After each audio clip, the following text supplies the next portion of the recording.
Hi everyone, it's Sarah for Midwife Monday. We got a couple of really good questions this week, so I'm excited to answer them. The first was, do you need a doula when you have midwives and you're planning a home birth? So if you have two midwives, do you need to have a doula at your birth as well? It's a great question. A lot of people ask us this in our care, and the answer is essentially that you might need a doula. So as midwives, we are attending to, of course, the medical and physical needs of our clients, but we're also holding space for whatever is going on emotionally or spiritually during their birth.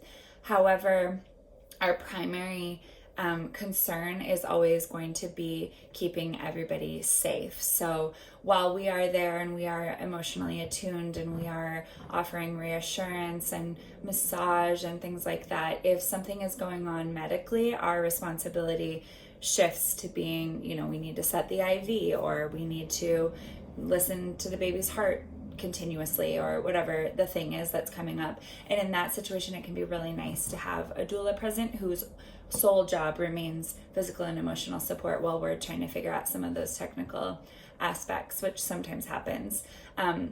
It can also be nice because we arrive at births when people are in active labor, which is the time that you would go to the hospital if you were planning a hospital birth. That's when we as care providers arrive at the home. And sometimes doulas are available to come in and support people in early labor. So it can be really nice for people to have a source of support for those hours when you are having contractions, but it's not yet time for your midwives to be present. Your baby doesn't need monitoring yet. You don't need monitoring yet. So those are great reasons to have a doula at a home birth, among others. And then the second question we got was about preeclampsia. The question was essentially, how do you deal with and address preeclampsia concerns? So for those who don't know, preeclampsia is a disorder specifically of pregnancy, and the sort of treatment to preeclampsia is to have your baby and have your placenta come out of your body. So we don't exactly know the pathophysiology of preeclampsia. We think that it has to do with the placenta, and it begins really early in pregnancy, but signs and symptoms don't show up until usually the end of second trimester or third trimester.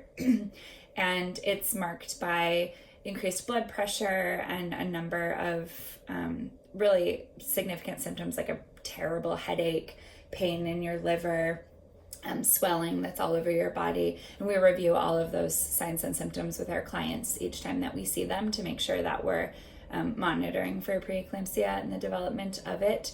And in our practice, we focus a lot on dietary protein, which can aid in what's called blood volume expansion, which happens naturally in pregnancy, but we want to make sure that it's happening optimally. That can really help with a very small subset of preeclampsia that has to do with inadequate blood volume expansion and inadequate nutritional intake.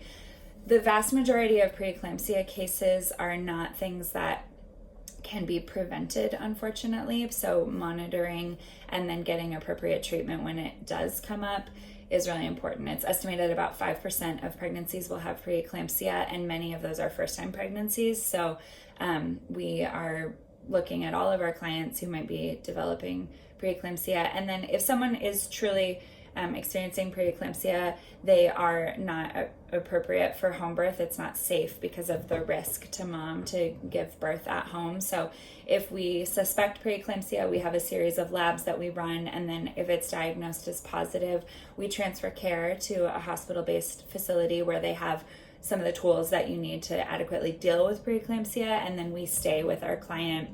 We provide support and advocacy. We act as a liaison with hospital staff, and we very much stay part of their care until both mom and baby are stable in the postpartum and kind of together in bed. And then we resume postpartum care as soon as they're discharged from the hospital. So usually that's like day 2 or 3, sometimes earlier than that. Someone can return home, and then we just pick up right where we left off and we become their providers again.